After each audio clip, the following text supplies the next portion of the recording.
বন্ধুসকল, আপোনালোকে ট্ৰেইনৰ যাত্ৰা নিশ্চয় কৰিছে, কিন্তু আগতে আপুনি এনেকুৱা ট্ৰেইন চাগে কেতিয়াও দেখা নাছিল, যিয়ে আপোনাক আচৰিত কৰি তুলিব।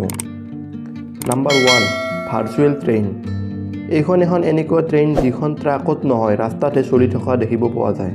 এইখন চাইনাৰ জুজাও চহৰত চলোৱা হয়। এই ট্ৰেইনখনত লিথিয়াম বেটাৰী লগোৱা হ'ব, যিবোৰ 10 মিনিট চাৰ্জ হৈ 25 মিনিট চলিব পাৰে।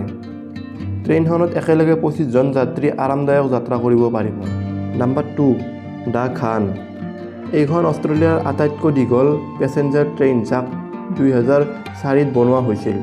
এইখন কেৱল ধনী মানুহৰ বাবেহে বনোৱা হৈছিল। এই ট্ৰেইনখনৰ দৈৰ্ঘ্য 1096 মিটাৰ। এই ট্ৰেইনখনত 54 ঘণ্টাত 2090 কিলোমিটাৰ ট্ৰেভেল কৰে। Number 3, JR মাগলা। এই ট্ৰেইনখনৰ নাম ৱৰ্ল্ড ৰেকৰ্ডত এইবাবে আছে যে এই ট্ৰেইনখন পৃথিৱীৰ ভিতৰত বেগী ট্ৰেইন, যিখনে আঢ়ৈ মিনিটত 600 কিলোমিটাৰ দূৰত্ব অতিক্ৰম কৰি গিনিজ বুকত নিজৰ নাম দাখিল কৰিলে। ট্ৰেইনখনৰ প্ৰতিটো ডাবাত এখন ডিছপ্লে স্ক্ৰীন দিয়া হৈছে, য'ত স্পীড আৰু দূৰত্ব চাব পাৰি। এই ট্ৰেইনখনৰ ভিতৰভাগ উৰাজাহাজৰ নিচিনা বনোৱা হৈছে। নাম্বাৰ 4, সোনাম মনোৰিয়েল। এইটো এটা টেকন'লজিৰ অন্যতম উদাহৰণ, যিয়ে ট্ৰেকৰ ওপৰেৰে নহয়, ট্ৰেকৰ তলেৰে চলে।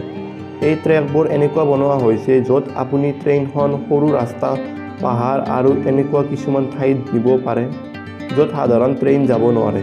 এই ট্ৰেইনবোৰত যাত্ৰা কৰাটো এটা বেলেগ অনুভৱ। Number 5, under water railway. Dubai এতিয়া এনেকুৱা কিছুমান কথা ভাবি আছে যাৰ বিষয়ে বেলেগ কোনেও এতিয়ালৈকে ভবা নাই, যিয়ে ট্ৰান্সফৰমেশ্যনৰ জগতত নতুন পৰিৱৰ্তন আনিব বিচাৰিছে।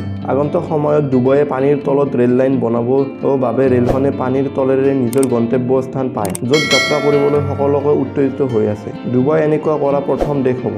যদি এই ভিডিঅ'টো চাই ভাল লাগিলে তেনেহ'লে ভিডিঅ'টো এটা লাইক কৰি দিব আৰু চেনেলটো ছাবস্ক্ৰাইব কৰি নিশ্চয় থৈ দিব। তেতিয়াহ'লে মই লগ পাম আপোনালোকক নেক্সট ভিডিঅ'ত। তেতিয়ালৈকে বাই বাই।